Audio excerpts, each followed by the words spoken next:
Ang kasong ito ay naganap sa southwest ng Hong Kong Island, kung saan matatagpuan ang isang maliit na isla na tinatawag na Aberdeen. Bagamat humigit kumulang 0.5 square miles lamang ang lawak nito, tinatayang nasa 90,000 na katao ang naninirahan dito, kaya't masasabing siksikan ang populasyon sa lugar. Ang pangunahing tauhan sa kwentong ito ay si Yu Huiyu, isang 25 years old na babae na nagtatrabaho bilang accountant. Kilala siya bilang mahusay makipag-usap at maraming kaibigan, at sa isang pagkakataon, nagpakonsulta pa siya online tungkol sa kanyang kapalaran sa pag-ibig, kung saan sinabing maganda ang takbo nito. Gayunpaman, kalaunan ay binalaan siya ng isang manghuhula na kailangan niyang mag-ingat at magpigil dahil kung hindi, maaari siyang humarap sa nakamamatay na kapalaran. Isang babalang sa huli ay nagkatotoo sa nakapanlulumong paraan.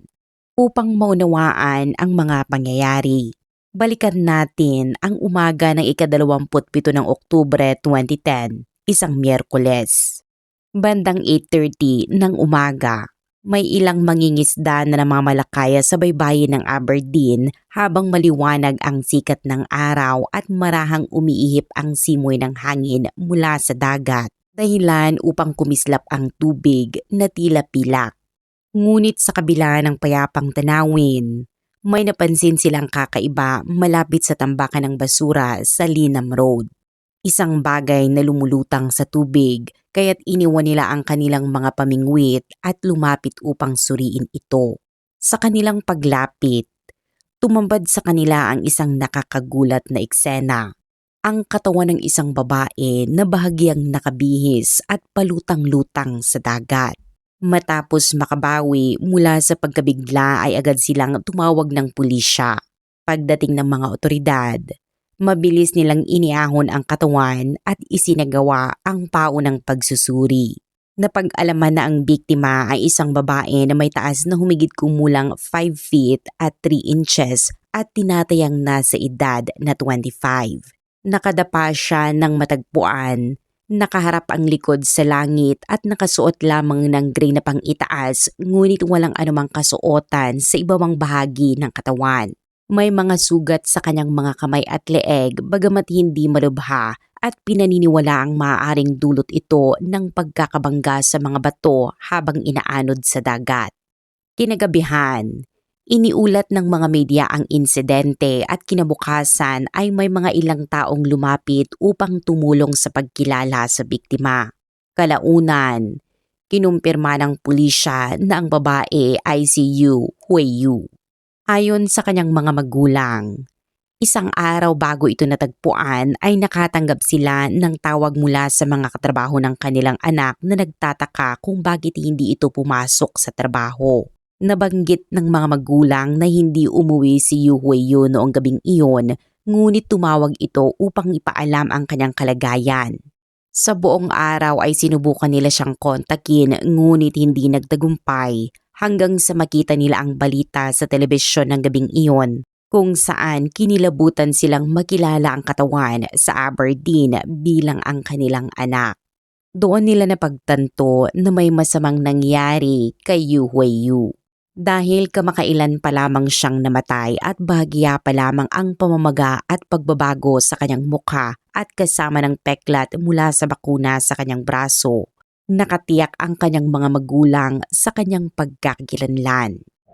Ayon sa investigasyon, ipinanganak si Yu Huiyu noong 1985 sa Huizhou, China at lumipat sa Hong Kong kasama ang kanyang pamilya noong siya ay 12 taong gulang. Siya ang panganay sa 5 magkakapatid at ang kanilang 7 miyembrong pamilya ay nanirahan sa Kwaichong.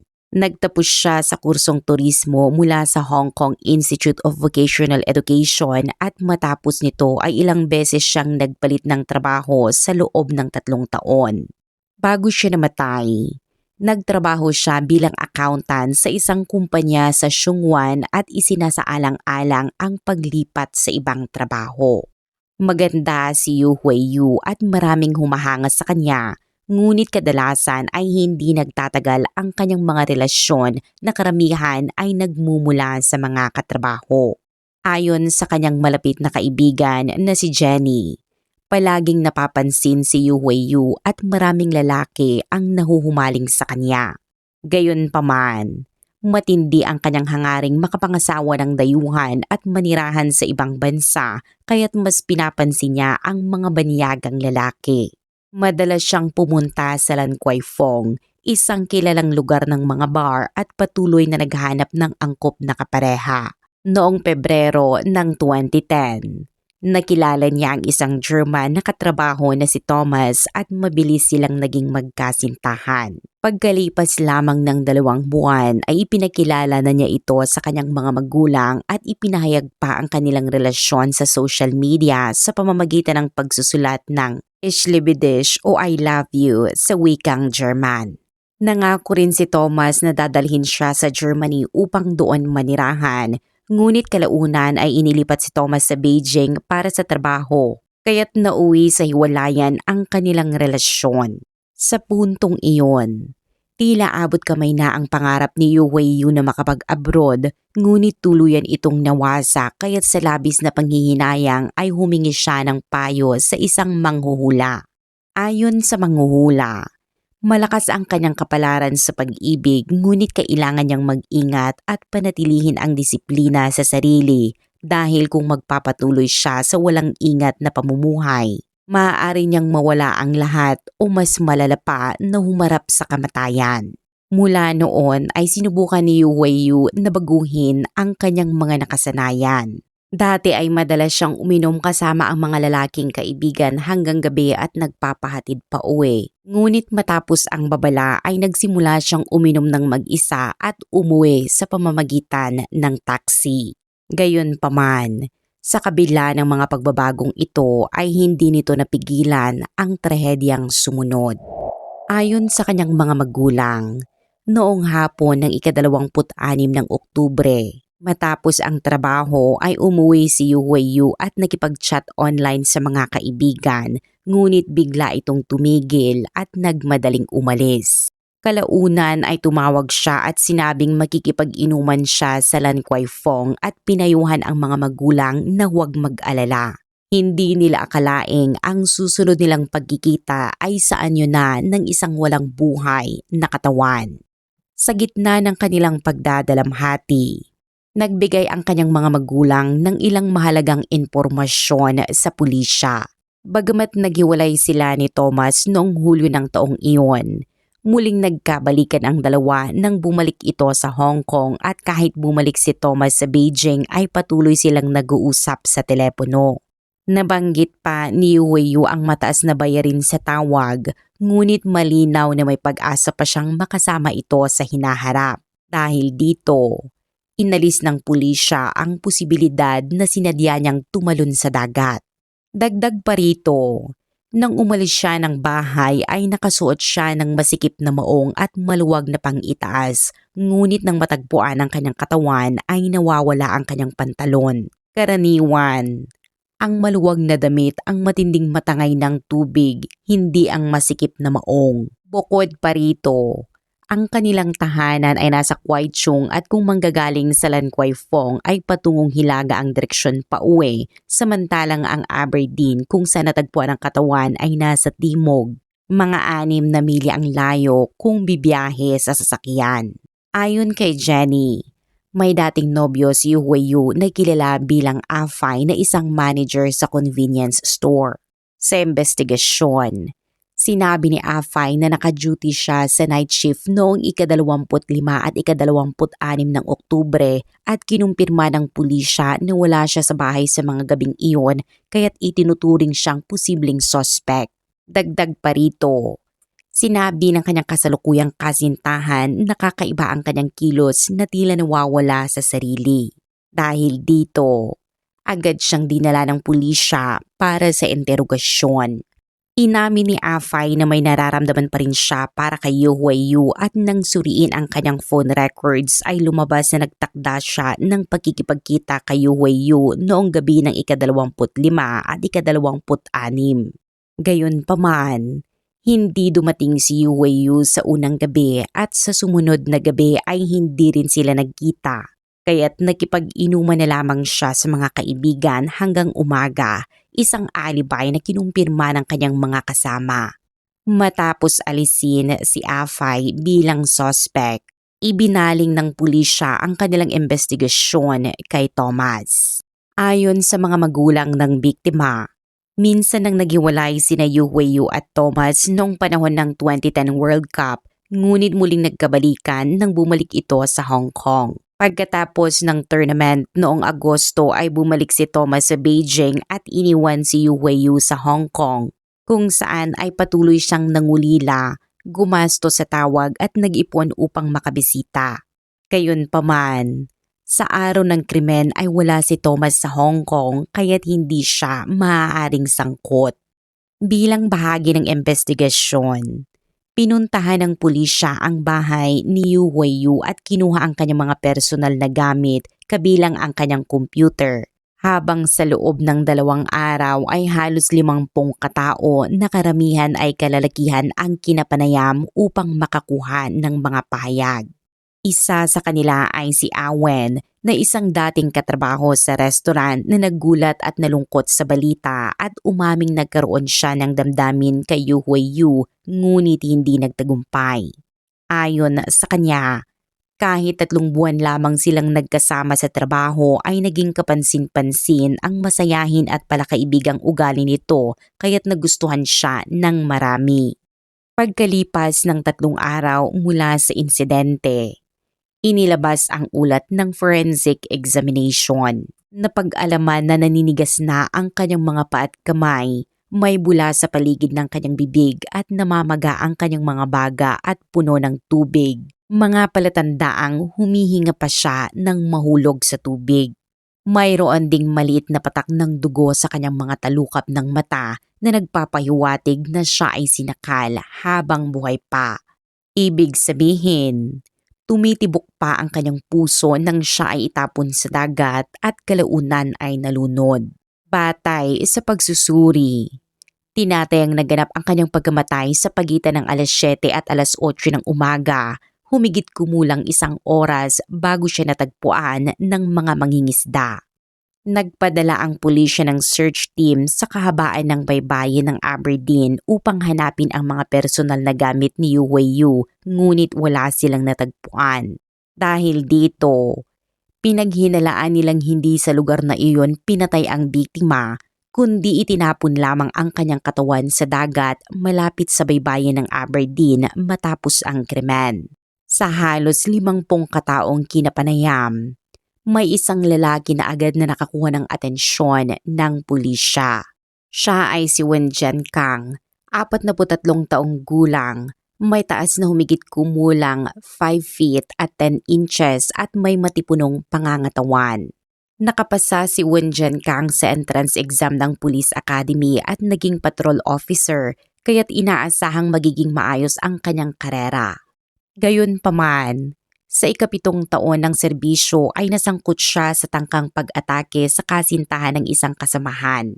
May mga ulat din na naaresto siya dahil sa pagkuha ng mga hubad na larawan upang gamitin sa pananakot at anuman ang eksaktong dahilan ay nauwi ito sa kanyang pagkakatanggal sa serbisyo at pagkakakulong ng 10 buwan. Pagkalaya, dahil sa kanyang criminal record ay nahirapan siyang makahanap ng disenteng trabaho at napilitang maging taxi driver. Bagamat may maayos na kita ang ganitong trabaho sa Hong Kong ay hindi siya nakontento at 2 beses pang pinagmulta dahil sa pagmamaneho kahit suspindido ang kanyang lisensya. Upang madagdagan ang kita ay pumasok siya sa ride-hailing services kung saan naging isa si Yu sa kanyang mga regular na pasahero. Naging pangunahing suspect si Wen Jiankang nang matuklasang siya ang huling tinawagan ni Yu at mula ika-26 hanggang ika-28 ng Oktubre ay 4 na beses pa siyang tumawag at nagpadala ng mensahe rito. Nang suriin ng pulisya ang CCTV footage malapit sa tambakan ng basura sa Linan Road, Nakita ang isang taxi sa regular at matapos beripikahin ang plaka ay nakumpirmang siya ang nagmamaneho nito. Agad siyang ipinatawag para sa interogasyon kung saan kapansin-pansin ang kanyang labis na pagkabalisa. Umiiyak at sinasabing ilang araw na niyang hindi makontak si Yu Huiyu at nag-aalala siya para rito habang iginiit na hindi niya inaasahang mauuwi sa ganoong sitwasyon ang lahat. Nang tanungin siya kung nasaan siya noong gabi ng ika-26 ng Oktubre, sinabi ni Won Jiankan na nagsasakay siya ng mga pasahero sa paligid ng Hong Kong ngunit lalo lamang itong nagpatindi ng hinala ng pulisya dahil magkatapat lamang ang Hong Kong at Aberdeen sa magkabilang panig ng isang kipot kaya't posible pa rin niyang maisagawa ang krimen. Nang mapansin niyang maaaring siya ay nagkamali ay binago niya ang kanyang pahayag at sinabing tumawag si Yu Huiyu upang sabihing hindi na siya susunduin. Sa halip na luminaw ay lalo siyang naging kahina-hinala at nang halughugin ng pulisya ang kanyang taxi ay natagpuan ang mga mantsa ng dugo sa loob na ipinaliwanag niyang maaaring mula sa isang pasaherong babae na may regla dahil marami siyang nasasakay araw-araw. Bukod dito, may natagpuan ding piraso ng tela sa trunk ng taxi na posibleng bahagi ng suot na Amerikana ni Yu Huiyu. Ngunit dahil nawawala ang mismong Amerikana ay hindi agad ito napatunayan. Sa karagdagang investigasyon, napag-alaman na noong unang bahagi ng Oktubre ay nag-shopping si Yu Huiyu kasama ang isang kaibigan. Nagustuhan ng kanyang kaibigan ang isang Amerikana ngunit walang tamang sukat kaya't si Yu Huiyu ang bumili nito. Tinunton ng pulisya ang gumawa ng naturang Amerikana at nakakuha ng kaparehong modelo para sa paghahambing at lumabas na tugma ang hibla ng tela mula sa Amerikana sa telang natagpuan sa trunk ng taxi ni Won Jiankan.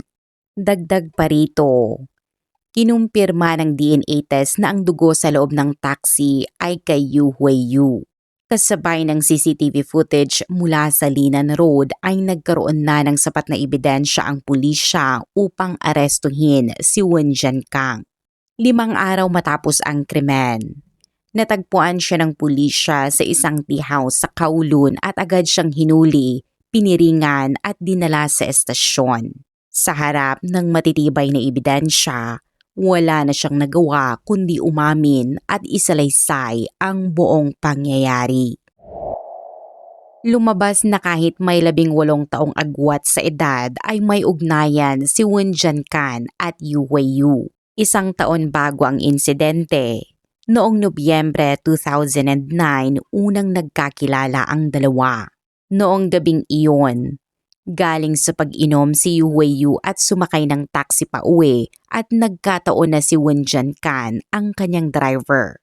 Pagpasok pa lamang ni Yu Huiyu sa sasakyan ay agad na nakuha ang atensyon ni Won Jiankang dahil sa kanyang ayos at pabangong may halong amoy ng alak. Hindi niya maalis ang tingin sa babae na labis niyang hinangaan dahil sa itsura at dating nito. Samantala, si Yu Huiyu naman ay palakaibigan at agad na nakipagkwentuhan sa driver.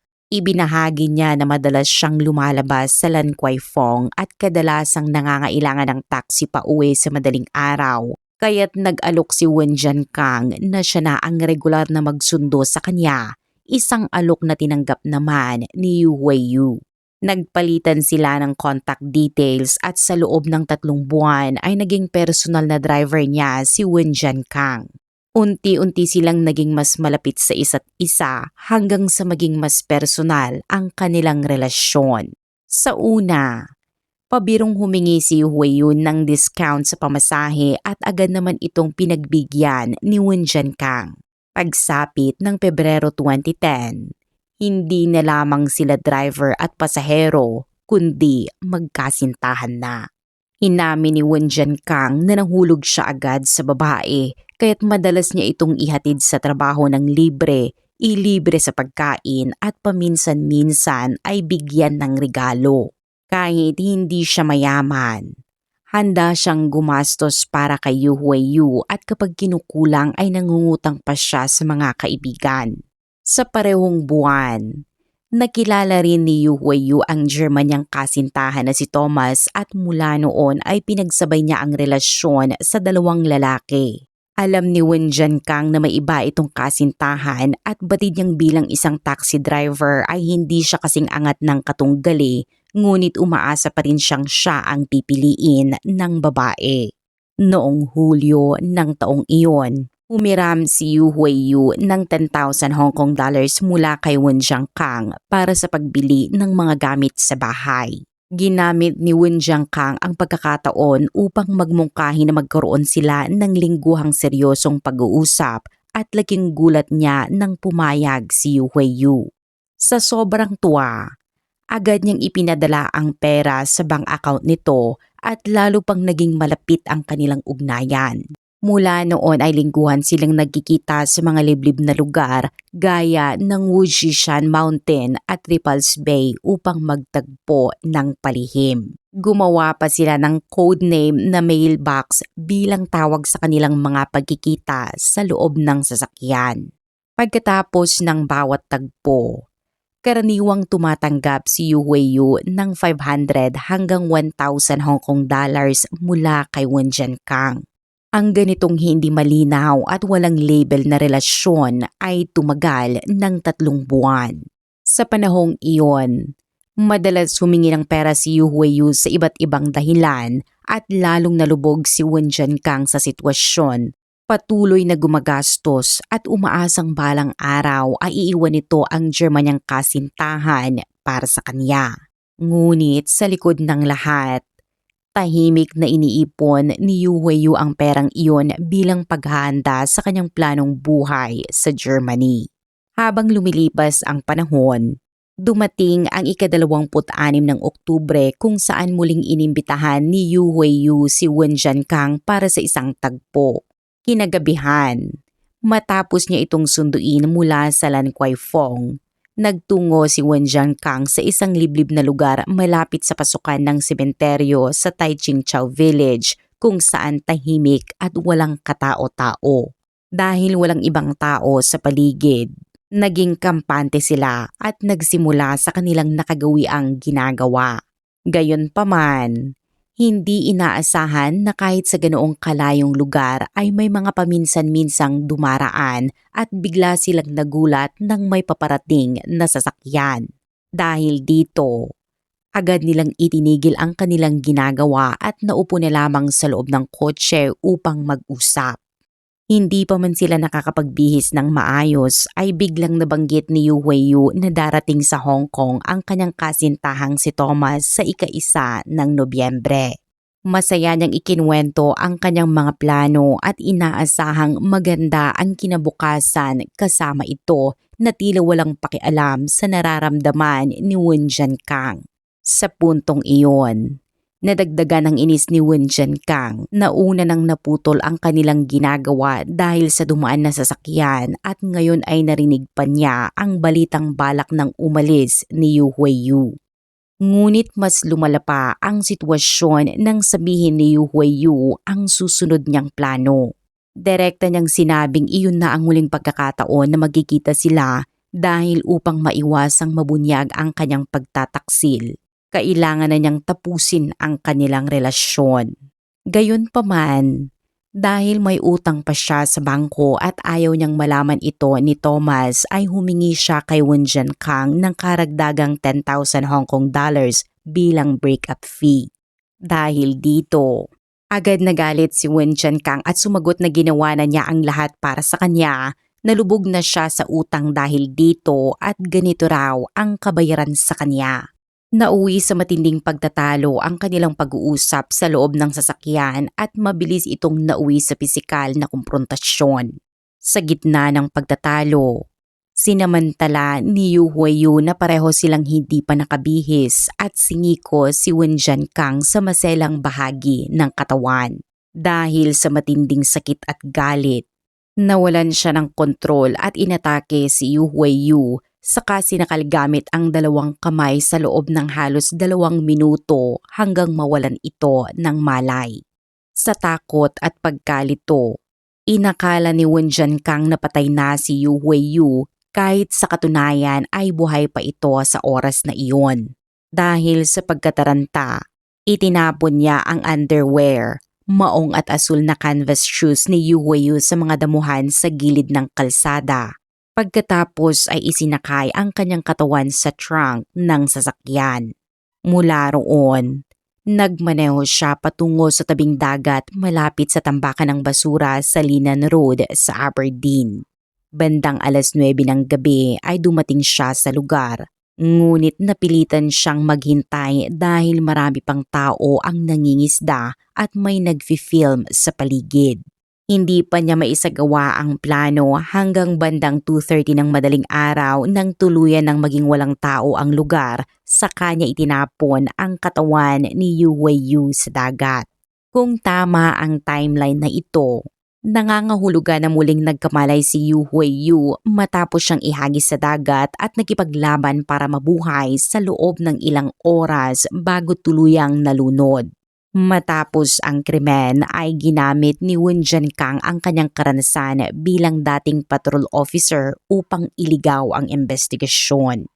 Paulit-ulit siyang tumawag at nagpadala ng mensahe kay Yu Huiyu na kunwari ay hinahanap ito upang makabuo ng alibay. Sa reconstruction ng krimen matapos ang kanyang pagkakaaresto, naglakad siya sa isang daanan patungo sa pier kung saan niya itinapon ang katawan ni Yu Huiyu kasama ang kanyang light blue na handbag sa dagat. Ang lugar ng pagtatapon ay humigit kumulang 100 meters lamang mula sa pinagtapunan ng kanyang mga damit, kaya't nagdulot ito ng kalituhan sa pulisya. Lalo pang nakapagtataka na ang distansya mula sa sementeryo sa Chai Ching Chow Village hanggang sa Linan Road sa Aberdeen ay umaabot sa 27 kilometers o halos 40 minutes na biyahe. Dahil dito, tinanong ng pulisya kung bakit hindi niya itinapon ang katawan sa mas malapit na sementeryo at ipinaliwanag ni Wen Jiankang na sa oras na iyon ay wala siya sa tamang pag-iisip at naguluhan. Ngunit dahil sa dati niyang tungkulin sa Hong Kong Marine Police Headquarters ay pamilyar siya sa lugar at sa paraan ng paghawak ng ganitong mga kaso, kaya't pinili niyang dalhin doon ang katawan. Noong 2 ng Nobyembre sa patnubay ni Wen Jiankang ay nagtungo ang pulisya sa lugar ng krimen at natagpuan ang mga damit ni Yu Huiyu sa damuhan at tumagal pa ng halos 3 oras ang rekonstruksyon ng buong pangyayari. Samantala, labis na nabigla ang mga magulang ni Yu Huiyu nang malaman nilang nahuli na ang suspect at itinuro nila si Wen Jiankang habang sinasabing tila siya ang lalaking nakilala nila kamakailan. Lumabas na 1 araw matapos ang krimen ay kusang tumawag si Wen Jiankang sa kanila. Nagpakilalang taxi driver at kaibigan ng kanilang anak at sinabing hinahanap niya ito at maging ang pag-alok niyang ihatid sila sa morgue upang kilalanin ang bangkay ay nagdulot ng paniniwala sa kanila na may malasakit siya.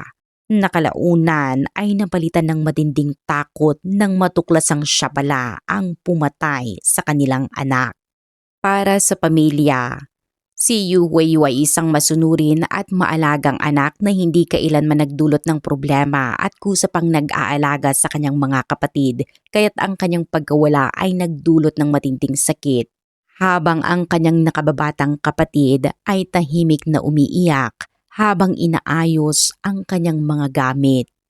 Noong 3 ng Nobyembre, formal na sinampahan ng kaso ng Hong Kong Public Prosecutor's Office si Wen Jiankang kasabay ng araw ng libing ni Yu Huiyu at pagkalipas ng 6 na buwan.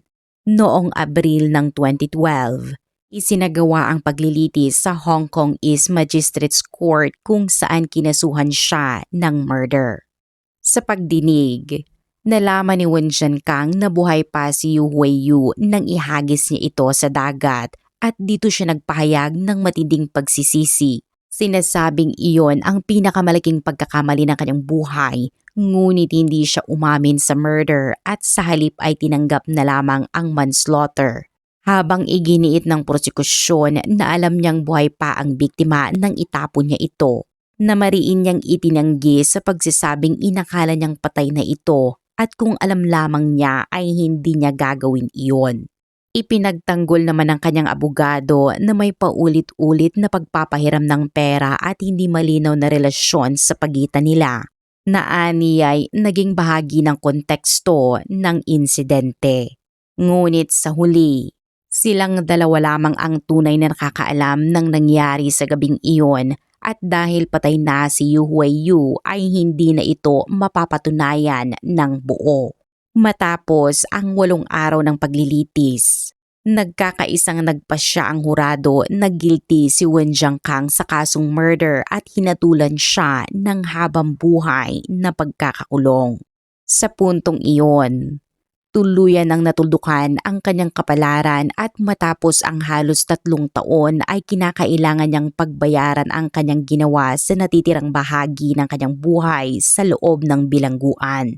Gayunpaman, marami ang hindi naniniwala sa kanyang mga pahayag, lalo na't wala nang makapagpapatunay sa panig ni Yu Huiyu at nadungisan na rin ang kanyang reputasyon dahil sa kanyang nakaraan, kabilang ang pagkakatanggal sa pulisya at mga kasong may kaugnayan sa pananamantala at pananakot gamit ang sensitibong larawan. Dagdag pa rito, lumitaw ang mga ulat na matapos ang krimen ay nagpakita siya ng maling malasakit sa pamilya ng biktima habang lihim na itinatago ang kanyang ginawa at sinusubukang gumawa ng alibay. Dahilan upang lalo siyang ituring na papanlinlang at walang awa, at may mga usap-usapan pa na sinasamantala niya ang mga lasing na pasahero sa Lan Kwai Fong. Sa kabila nito, mabilis na natapos ang kaso dahil wala pang 1 linggo mula nang matagpuan ang katawan ay nahuli na ang suspect at kinilala ng publiko ang mabilis at epektibong investigasyon ng pulisya ng Hong Kong. Ayon sa senior inspector na namuno sa kaso, malinaw na sinasalamin ng hatol ang katotohanan at ang ebidensya laban kay Wen Jiankang. Sa huli, ang kaso ni Yu Huiyu ay nag-iwan ng matinding dalamhati sa kanyang pamilya at naging mabigat na aral, habang si Wen Jiankang ay hinatulan ng habang buhay na pagkakakulong at haharap sa bigat ng kanyang konsensya, at si Yu Huiyu, isang batang may pangarap na mas magandang buhay, ay tuluyang nawala sa trahedyang hindi na maibabalik.